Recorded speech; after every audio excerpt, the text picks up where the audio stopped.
Эренчингийн Ганбатын зохиол Ботгон нүд 4-р хэсэг. Хоолцооч бэлэн болж дөрвөлээ ширээ тойрон сууцгаа. Чансан мах, жигэнсэн бууз, шилтэй дарс цөмөл байна. Дулмаа их л халуутсан бололтой. Манай өвгний багын найзууд тэр болгон ирдгүй юм шүү дээ. Манайхч энэ дудлаа да. Тэр жил үрийн төмс авах гэж л шархуу ирж бид нэг шүнжин шуугилдаж хонцсон. Одоо та хоёр ирлээ. Сайхан наригнаа. За, идэж ууцгаа гэснэ. Чи өөхтөө мах сайн идээрээ. Наад шөлнөөсөө сайн уу? Гэрийн эзэн байж ягаад ч үгүй далж ичдэг шүү гэж Баасанд хэлв. Баасан инээмсэглэн намсраа руу нүд ирмэв. Манай хүн чинь эмэгтэй хүн хүндэлж мэддэггүй юм. Миний л буруу л да. Би л хүндэлсээр байгаа толгой дээр гаргачихсан юм. Тэгэхээр дүр юм а, би л чамд үйлчлэе гэж дулмаа хэлв. Цөм инээлдэж. Дандаа намайг түлэн шүү. Гэхдээ чи чинь намайг эмэгтэй хүнд үйлчлэхээр дараа нь хардаад байдаг шүү дээ гэж Баасан мөчөөгөө өгсөнгүй. За тэгээд найз нь нэг иймэрхүү л амьдарч байна да. Багын найзууд гэдэг сэтгэлээс гардгүй үнэхээр сайхан найзууд юм. Чи маань инженер, үгүй ер нь манай ангийн 32 хүүхдээс хөдөө хэдэн байна да? 7 байгаа. 25 нь хотод. Үгүй бас мундга. Манай ангийнхан чинь тэгвэл цөмөөрөө хотын бэлтгэл хүчин байсан байна гэж Баасан гайхна. Намсраа тэр хоёр ангийнхаа нөхдийн тухай, сургуульд байснаа багш нараа дурсаж баахан ярилцав. Дулмаа дүүрэмаа хоёртч ярих сэдв байлаа. Хаврын намуухан шүн. Цонхоор сарны туяа өдрийн орсон цасанд тусаж гадаа өдөр шиг гэгээтэй байлаа. Халуун шөл хэдий сайн уусан ч гэлээ Баасангийн дуу өндөрсөөр байна. Дүүрэмаа энэ чинь багасаа л инженер болох хүүхэд байсан юм. Манай сургуулийн ард нэг баазын хашаа байх. Тэндээ салахгүй. Бүр 8 дугаар ангийн том хар хүн болсон хойноо хүртэл тэр хашаан доторх машины кабины сэгийн дотор ороод суучихсан. Хэлэгдэж их хэцүү юм да. Жолооч болж тоглодог байлаа шүү дээ. Магадгүй шүү.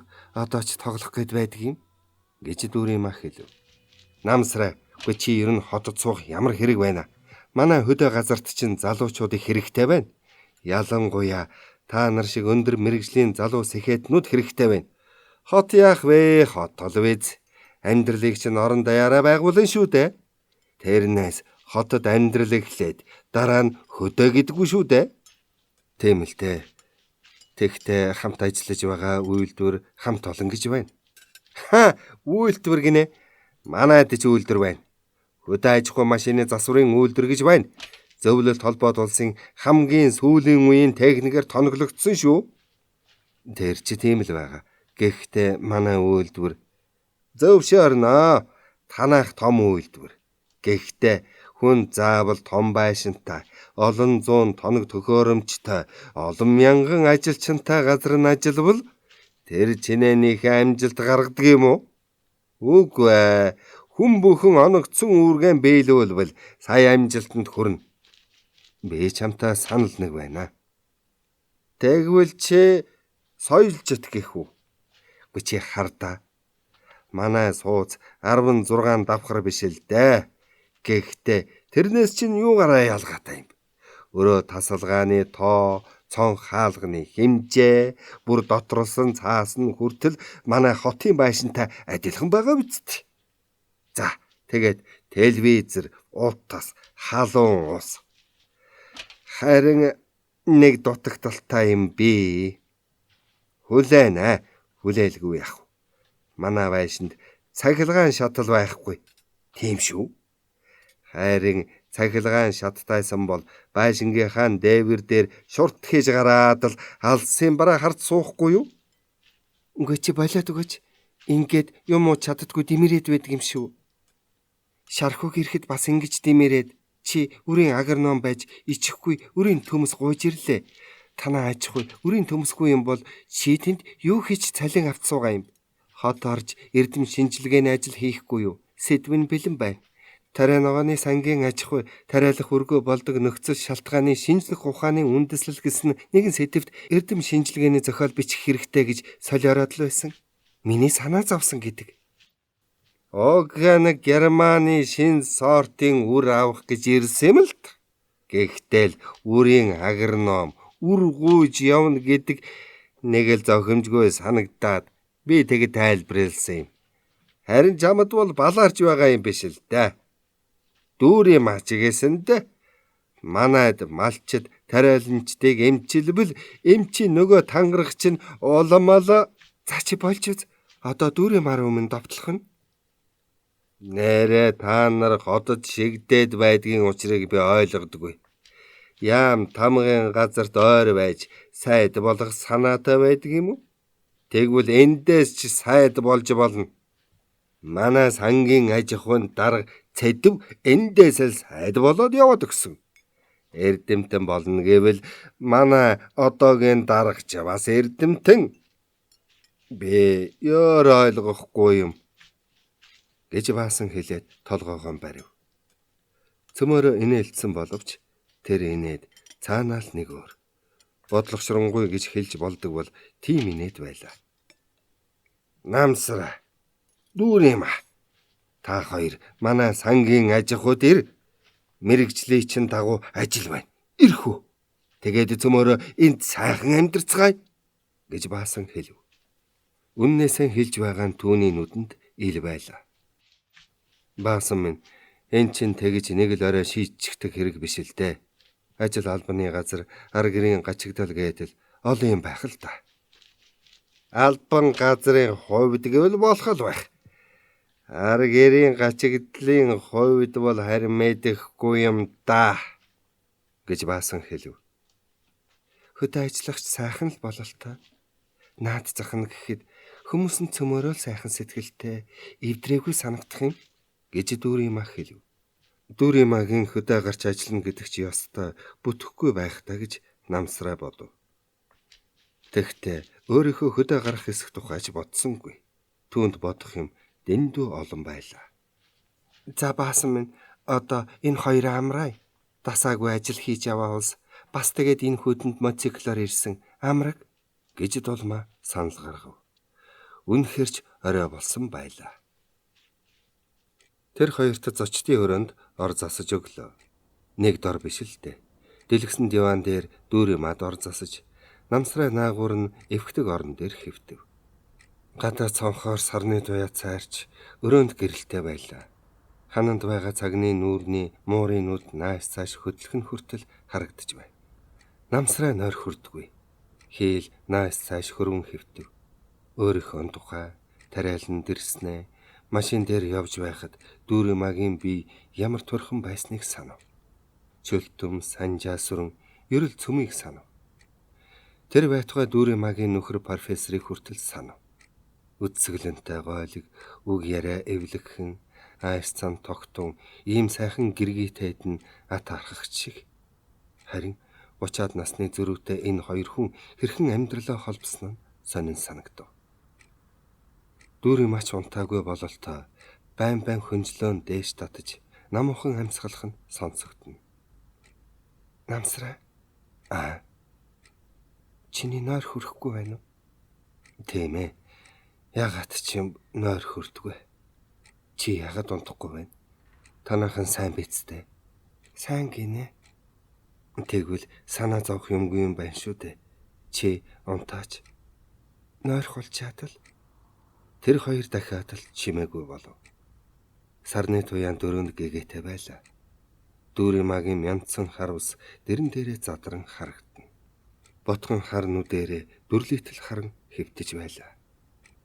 Дүүрийн магийн амьсгаан хүртэл нүрийг нь эргэнүүлэх шиг санагдаж байв. Намсраач бас эр хүнэлтэй. Ингээд л орноосоо сугаран босож дэлгэмэл өргөн ор руу очиж морч юм шиг санагдаж байв. Тэгээд дүүрийн магийн савхан цагаан хуруугийн хун цагаан мөрийг нь гараараа аяархан тэмтрэн барихад ойрхон дэндүү ойрхон санагдаж байлаа. Будаагүй хэрнээ яв ягаан байдаг уруулыг нь шимэн оцмоор. Намсраа хажуугараа эрэхтэл эвхдэг орных нь пүрш шажигнав. Дахиж хөдөлбөл эвгдэг орных нь ирээн даавууг бүршнийх нь бэхлэгээсээ татаж өөрөө доош унмаар байлаа. Тэгээд ч тэрүү намсраа дахин хөдөлсөнгүй. Бас яагаад ч юм нэг л очмооргүй санагдаад байлаа. Бодлогошрон байдаг ботхон хар нүд нь болин гартчих марч юм шиг. Ирээ цээргүй эргэлэн наадаж тоглохын цаг нь эгнэхт өнгөрч өгсөн ч юм шиг. Ер нь дүүрийн маага гомдоочих морч юм шиг санагдаад байлаа. Нэгэнт надад заяагаагүй жаргалаас хүртэх гээд яах вдэ. Зүрхэл шархлуулахын нэмэр юм уу та хэмээн бодов. Намсраа чи намайг гайхаж байна уу? Юу гэж? Өөрөөсөө олон ах хүнтэй суучдаг гэж юундаа гайхах вдэ. Хүн хүнээс сэтгэл мэдэх хэрэг үсттэй. Хүний гаднаас нь хараад дүгнэж хэлж болохгүй гэж чи өөрөө хэлсэн шүү дээ. Тийм л дээ. Гэхдээ л пүрвэ надаас 20 насаар ах хүн. Бас тэгээд ажил нь хүнд болохоор тэр юм уу? Одоо бараг буурал болчихсон. Дүүр юм аа. Би яалаа гэж хүний амьдралыг гайхаж сончхов дээ. Тийм л дээ. Би чамайг мэднэ. Чи ойлгох хүн. Тэгэхэд ч би чамд л ярьж байгаа юм. Чамд сэтгэлтэй бүсгүй би юу? Байхгүй. Гэхдээ байсан юм. Намайг голчихсан л болохоос. Түүнээс хойш өөр хүнд сэтгэлтэй болоогүй. Харин дүүр юм аа. Чамтай энд тааралцдаг байна. Дүүр юм аа. Чамтай танилцсандаа энэ тариалалтанд явсандаа би их баяртай явдаг. Би энэ өдрүүдийг хөөрхи баасан минь бид хоёрыг аж ахуйдаа ирж ажиллаач гэж урьж байсныг би хэзээ ч мартахгүй. Дахиад л чимээгүй болцгоо. Дүүр юм аа гинэт хүнжил руугаан шурган уйлчихв. Уйлж байгаа нь сонсогдохгүй ч гэсэн мөрөн чичирч байлаа. Намсраа яах ч учраан олсонгүй. Дэмэл дээшээ харан хэвдэв. Хажуугийн өрөөнөөс жаргалтай тэнгэр баасангийнх нь хорхирох сонсогдно. Дүүр юм аа уйлхаан болж. Намсраа би чамд өөрийнхөө амьдралыг ярих уу? Өөрөө мэдэлтэй. Би зарим хүүхнүүд шиг худлаа хэлэхгүй. Намайг жаахан байхад толгойг минь эргүүлээд аваад суучихсан юм. Одоо толгойн эргээ гарлаа. Одоо л амьдралаа зөв зохиоё гэж би ярихгүй. Пүрвэдээ би хайртай болж гэргийн болсон юм. Би одоо ч хайртай. Пүрвэгээ би хизээч гомдоогоогүй. Гомдоохч учиргүй. Харин энэ хаварч гэжтэй. Энэ тэрэд юу л бодож байна та? Гэхдээ бид хоёр хэнийг ч гомдоогоогүй тийм ээ? Чи бид хоёр 16-тай хүүхдүүд биш. Амьдралыг үннээр нь харж ойлгож, үннийг шууд нэрлэж хэлж, амьдралын сайхан руу тэмүүлэх ёстой. Тэгтээ тэр тэмүүлэл маань хэрэггүй ариун тунгалаг байх ёстой гэж би боддог. Ирчүүл та нар эр зоригтой. Гэхдээ ийм нарийн юмн дээр тэр зоригч нь алга болчихдог. Тэрч байтугай үннийг мэдрэхээсээ ч өөрөөсөө ч айдаг улс гэж би сандаг. Чийч тэр, пүрвэч тэр. Ер нь тийм л дээ. Тэгэхээр намсраа хоёулаа сайн найз нөхөд явъя. Сайн найз нөхөд явна гэдэг чинь хин хинийгээ сайн мэдэж байж сайн найз нөхөд байна үсттэй. Би чамд өөрийнхөө амьдралыг ярив. Чи сонсох уу? Тэгэлдээ дүүр юм аа. Харин би чи харин зөвөр ойлгоорой. Ойрхон байж ярилцъя. Өөрөө мэдэлтэй. Дүүр юм аа ээжтэйгээ хоёулахнаа амьдардаг байлаа. Тэднийх Улаанбаатар хотын хойд зах гэмээр 5 буудалд хашаанда ганц гэрээр байдаг. Дүүр юм аа айлын ганц охин. Аав нь цэргийн дарга байсан гэдэг. Хоймортон байх том цээж зураг наасал мэднэ. Багийнх нь үлдэж хоцорсон дуртатгал гэвэл аав нь хаанаас ч юм ирээд өндөр дөргиж үнсгэд сахал нь хатгаж хүйтэн жавар сэнгэнсэн шинээлнээс нь бас л өргөс хатгаж дүүр юм айж уйлдаг байсан санагдна. Зүүд байсан юм уу? Үнэхээр ч тэгж байсан юм уу? Дүүр юм мэддэггүй. Аав нь албан үүргэн гүйцэтгэж яваад амь эрсэцсэн гэж л мэднэ. Ээж нь залуугасаа цэргийн оёдлын үйлдвэрт оёдолч нар ажиллаж байхад тэтгэвртэй гарсан хүн байлаа. Дүүриймагийнх ах дүү байхгүй. Ээжийн ажлын газрынх нь л ах дүү нь болсон хоёр байв. Баяр ёслол, өвчин, зовлон алин болоход ээжийн ажлын газрынх нь л ирнэ. Харин ээжийнх нь найз авгаан хүү Пүрвэ гэдэг хүн ирнэ. Дүүрийма түүнийг Пүүжэ ах гэдэг байлаа. Пүүжэ ах нь эмч. Тэгээд ч Дүүриймагийн ээжийн биеийг байн хэрж үзнэ. Бас талигаач ээжийнх нь найз байсан болохоор ээжхэн санагддаг байсан байж магадгүй. Дүүриймаг бүр жаахан байхын ирж ээжийг нь үздэг. Альва зүйлээр хэрэгтэй цагт нь тусалдаг болохоор нь нээрэл тэдний хуурай хүү байлаа. Хашаа хамрынхан ч Дүүриймагийн ээжийн ажлынхан ч тэгж боддог байв. Дүүриймаа ч том болохын хэрд Пүүжэ ахыгаа эхнэргүй хүн гэдгийг мэдэж гайхаж билээ. Гэвч эхнэр хүүхэд ч авдаггүй. Харин өөрчлөгдсөн гэвэл эрдмийн зэрэг дараалан хамгаалж билээ. Бас хань болгож авсан юм нь гэвэл цав цагаан өнгийн Волга машин л байлаа. Пүрвэ ах нь Дүүриймагийн дэрдэг. Харин сүүлдээ Дүүрийма тэр ахыгаа ирэхгүй удчихвал үгүйлдэг болчихсон байлаа. Пүрвэ бол Дүүриймад ахын ёсоор л ханддаг. Ээжт нь их шиг л ханддаг байсан юм. Тэгсээр Дүүрийма 10 дугаар ангиан төгсөв. 10 дугаар ангиан төгсөхөд ээж нь суман эмжээртэй цэнхэр торгон дээл ойж бэлэглэж билээ. Бас Пүрвэ ах нь ирж сайхан баглаа цэцэг бэлэглэв. Дүүриймагийн баярлсан гэдэг. Эмэгтэй хүн болсноор анх удаага эрэгтэй хүнээс цэцэг авч байгаа нь энэ байлаа. Тэгээд л тэр зунда ангаахын дээд сургуульд элсэв. Пүрвэ ах нь арын хаалгацсан биш. Ээжийнх нь би байн мууддаг болохоор л өвчин гэдэг жухам ямар хэцүү вэ гэдгийг хар багасаа мэдсэндээ эмч болохоор шийтсэн байсан юм. Ангаахын оюутан болсныхаа намар анх удаа орхны сангийн аж ахуй явж гэрээсээ холдож үдсэн билээ.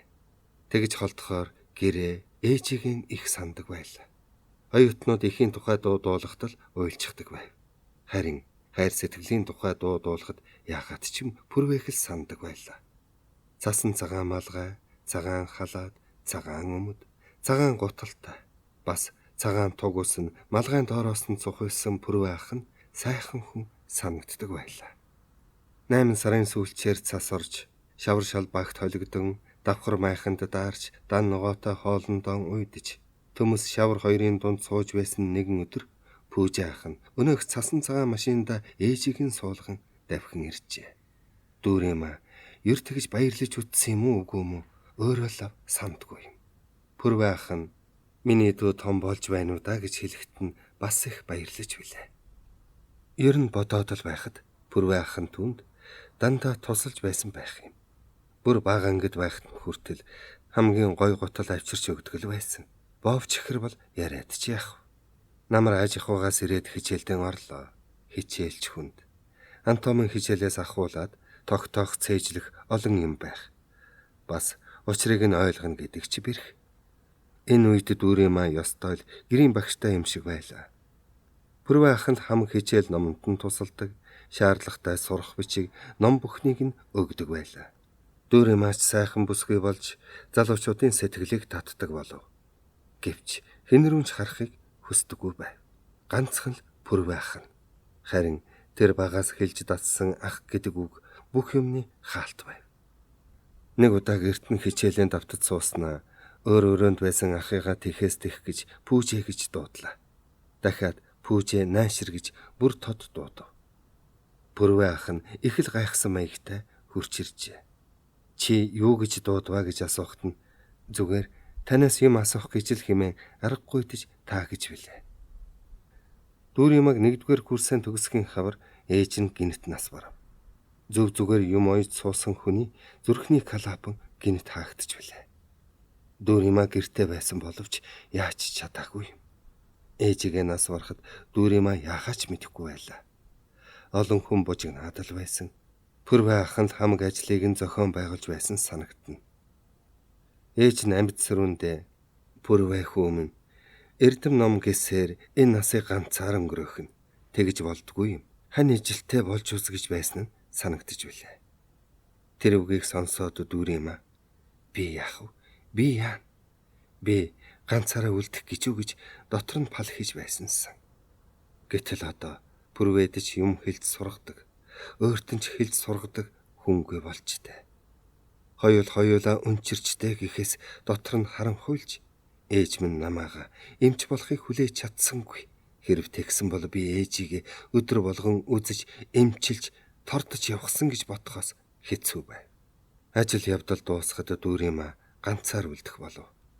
Миний дүү ганцаар байж яах вэ? Ахын доо очно гэж пүрвэг хэлэхэд би ч бас цор ганцаараа биш юм байна шүү гэж бодогдож билээ. Тэгээд 2 сарын дараа нэг шөнө уйлан байж хайр сэтгэлэн хэлж билээ. Пүрвэ учирлавч намайг дахин өмчрүүлэх нь би чамд тийм л хэрэггүй юм бол нүдэнд чинь хүйтэн харагддаг юм бол амьд явахын ч хэрэг алга гэсээр пүрвэгийн зүрхийг хайлуулж билээ. Пүрвэ уг нь гадралж ил байсан. Хүний сэтгэл гэдэг ганц харцаар л танигддаг хойноо. Тэр хоёрын амьдрал анх холбосон нь амьтан хүний хэл аманд өртөж өнчин охиныг зовлонгоор нь далиндуулж гартаа хийж авсан гэдэг айхтар гашуун хэлс үгийг пүрвэ сонсож нөхдийнхөө өмнө царай ололцуулан зогсож байсан үе бий. Хожим дууч гисэн хэнцгэн яргуу шиг дэлгэрсэн хайранда пүрвэ жаргалтай. Хорвоо дээр энэ л хүний төлөө төрсөн юм шиг итгэлдээ Дүриймач жаргалтай явдаг билээ.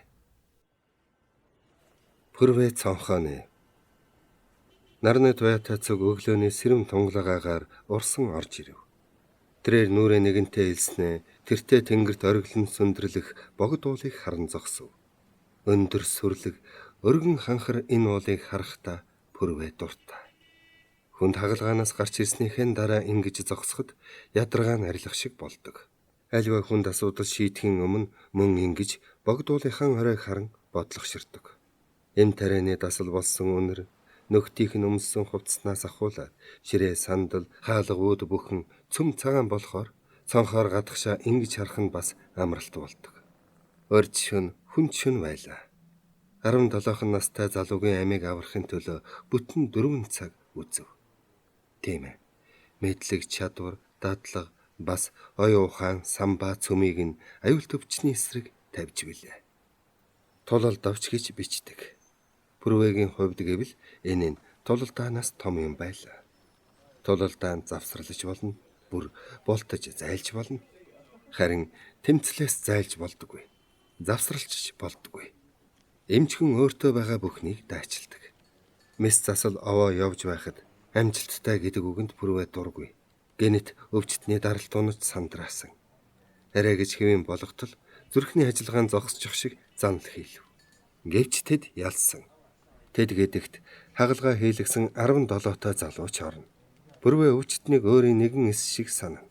Харин өвчин л ганцаараа бүгдийн эсрэг зогсдог юм.